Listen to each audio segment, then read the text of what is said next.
Je rappelle à ce propos que la France va élire 81 eurodéputés cette année. Ça change un peu tous les 5 ans. Ça dépend des pays des pays qui sortent. Et donc la France va élire 81 eurodéputés sur un total de 720, c'est-à-dire 11,25%. Donc lorsqu'on présente aux Français le fait que M. Bardella, paraît-il, aurait un score extraordinaire de 30%, ce qu'il faut bien voir, c'est que en 2019, ils avaient dû avoir 23%, et ça fait à peu près 23 députés. Et là, s'ils faisaient un score de 30%, ça ferait 29 à 30 députés. Bon. C'est-à-dire, ça ferait 7 députés de plus pour le RN sur 720. Rien. C'est-à-dire rien. D'autant plus que les eurodéputés du Front National ont la réputation, à l'exception de Madame Virginie Joron et également de Thierry Mariani, mais tous les autres ont la réputation de ne rien faire du tout. Ce qui a été le cas d'ailleurs de M. Bardella, qui a brillé par son absence. Donc en fait, il se passera rien. C'est ça. Donc pareil pour Manon Aubry, si au lieu d'avoir 6 ou 7 députés, ils en ont 9, il se passera rien en fait. Alors je touche du doigt là un deuxième élément très très important, c'est que vous avez des candidats, toutes les listes se présentent pour dire on va changer l'Europe. Je l'ai dit tout à l'heure, Europe sociale, Europe écolo, l'Europe des territoires, une Europe des nations, une Europe des patries, etc. Mais si vous voulez vraiment changer l'Europe, c'est pas en changeant des points-virgules dans des directives préparées par la Commission européenne. Si vous voulez vraiment changer l'Europe, il faut changer les traités. Je vais prendre un exemple qui touchera qui parlera, je pense, au grand public.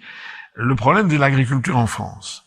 En France, nous avions au début des années 60 2 800 000 agriculteurs, essentiellement des agricultures familiales. L'agriculture familiale en France est tombée à 380 000. On est vers une éradication, une extermination, si j'ose dire, de l'agriculture familiale, au profit du big business agricole, les fermes de 1000 vaches, des exploitations géantes, etc. Avec quand même les exploitations agricoles familiales qui pourront se maintenir quand elles bénéficient d'une stratégie de niche, c'est-à-dire elles ont une appellation d'origine protégée. Par exemple, quelqu'un qui possède, je sais pas, une vingtaine d'hectares dans les côtes de nuit, voilà, bon bah là, ça va pour lui, dans des grands vignobles, dans des choses comme ça peut marcher. Mais l'agriculture normale, j'allais dire le paysan français normal qui tient ça de génération en génération, qui fait de l'élevage ou pour le lait ou pour la viande, je sais pas moi, dans le Cantal ou bien en Normandie, ou qui fait des céréales, etc. Si c'est une petite exploitation familiale, il va se trouver dans une situation de plus en plus tragique parce qu'il y a la concurrence venue de tous les pays du monde. D'abord des pays de l'Union européenne, mais aussi des pays du monde avec notamment ce fameux accord de libre-échange. Et pourquoi est-ce qu'il en est ainsi? Parce que vous avez les articles correspondants des traités, dans le traité du fonctionnement de l'Union européenne, l'article 38 et l'article 39, pour être précis, du TFUE, qui précisent que l'objectif de la politique agricole commune, c'est l'augmentation de la productivité. Alors il y a après quelques petits akouskis par ailleurs, mais fondamentalement c'est ça. Il n'y a pas dans les traités européens des idées qu'il aurait pu y avoir. Là, je suis très concret. On aurait pu avoir dans un traité l'idée qu'il fallait augmenter la productivité, mais qu'il fallait aussi, par exemple, veiller au maintien d'une population, d'un certain pourcentage de population en zone rurale, pour éviter la désertification rurale.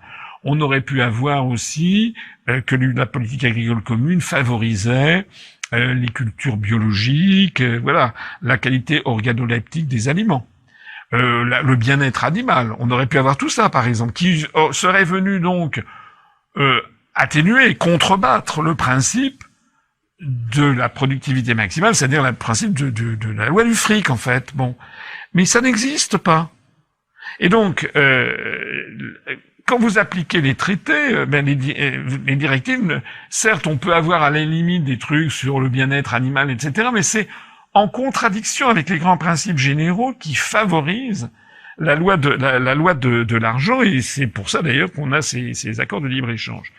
Donc tout ça pour dire quoi?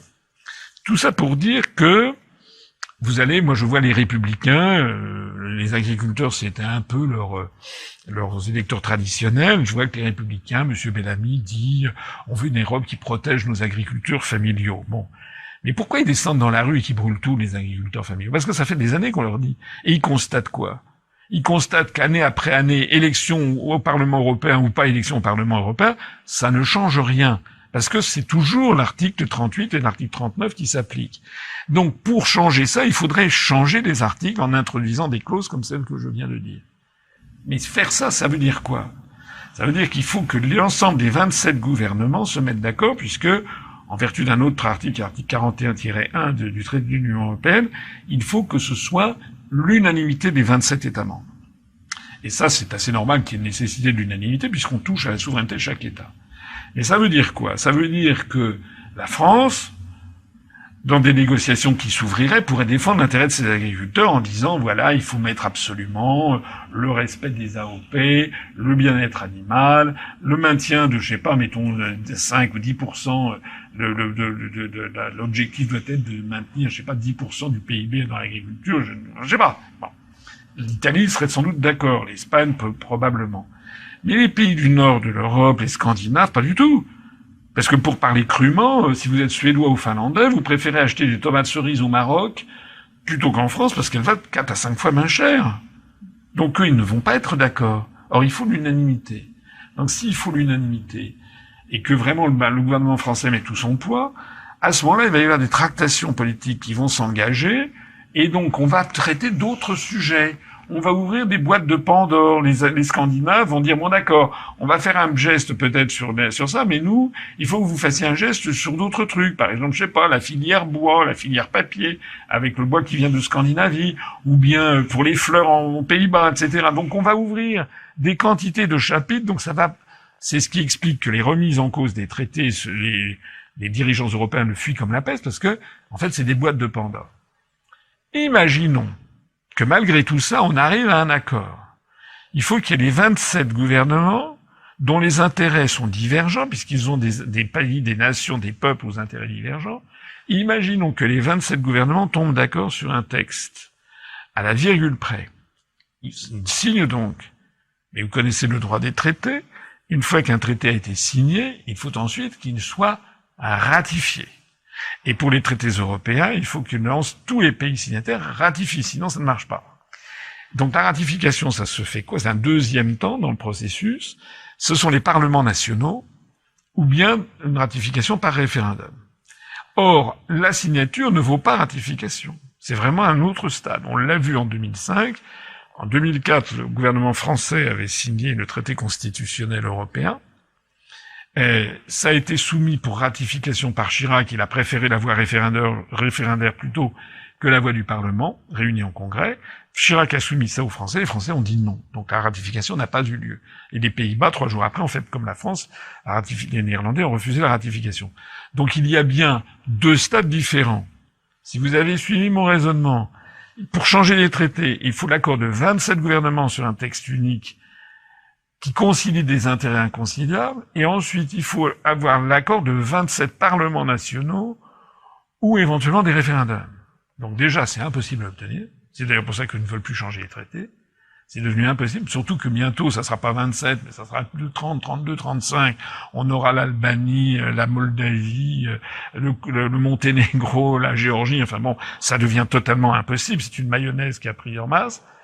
Mais en plus de ça, si vous avez suivi mon raisonnement, vous noterez que les députés européens, les parlementaires européens, il n'en est question à aucun moment du processus. Le changement des traités se fait par les gouvernements et par les parlements nationaux, les députés nationaux et les sénateurs nationaux, pas les députés européens. Alors, j'en arrive à cette conclusion. C'est lamentable d'ailleurs que dans le débat public, excusez-moi de vous le dire, je ne puisse m'exprimer pour dire des vérités fondamentales comme celle-là. J'allais dire que dans les médias de la sphère Internet qui en appellent à l'intelligence des gens comme vous, je vous remercie de m'inviter. Mais normalement, ce genre d'explication devrait avoir lieu sur TF1 20h, c'est des dizaines de millions de Français qui devraient bien comprendre l'exercice auquel on les convie. En fait, c'est une gigantesque mascarade, puisque les têtes de liste viennent leur promettre des choses qu'ils ne peuvent pas tenir. C'est comme si moi je promettais, par exemple, écoutez, votez pour moi, vous aurez 365 jours de beau temps, ou bien votez pour moi, vous gagnerez au loto. Ça s'appelle une escroquerie, en fait. Alors vous allez me dire, pourquoi moi je me présente, pourquoi nous on se présente? Ben justement, nous on est là pour dynamiter ce système. On est là pour, si vous voulez, pourquoi me permets d'en appeler ici aux gens qui m'écoutent à voter pour notre liste UPR? Parce que nous, on propose, notre idée, c'est de proposer le Frexit, la sortie de l'Union européenne, la sortie de l'euro, la sortie de l'OTAN. Mais si nous avons des eurodéputés, il suffit de dépasser 5%. C'est à la fois beaucoup et pas beaucoup. On espère pouvoir le faire cette année. Mais si nous avons quelques eurodéputés, on en a, mettons, 6 ou 7, par exemple, on ferait 6 ou 7%, ce qui serait une belle percée, nos eurodéputés à nous n'auraient pas plus de pouvoir que les autres. Donc il y aura pas, c'est pas parce que nous on voterait pour nous qu'il y aura demain le Frexit et la sortie de l'Union européenne de l'euro.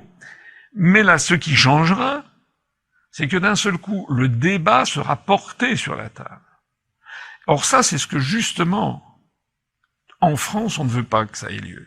En France, nous, notre liste est systématiquement invisibilisée dans les médias. Je viens de saisir l'Arcom pour attirer leur attention. C'est un véritable scandale, d'autant plus que nous faisons un triomphe sur Internet. On a 96 millions de vues cumulées pour UPR TV sur YouTube, alors que pour la petite histoire, la chaîne de monsieur Édouard Philippe, là où on a 96 millions de vues, lui, sa chaîne Horizon TV a 68 000 vues, 1500 fois moins, et pourtant les médias nous assurent que c'est l'homme politique préféré des Français. Il y a quand même un petit problème de cohérence quelque part. Sur Internet, on passionne les gens. Dans les médias, nous sommes bloqués. Pourquoi? Parce que les médias publics ou privés qui sont tenus dans les mains de l'oligarchie ne veulent surtout pas que les Français puissent débattre de la faisabilité et de l'opportunité de la sortie de l'Union européenne, de l'euro et de l'OTAN. C'est ça qu'ils ne veulent pas.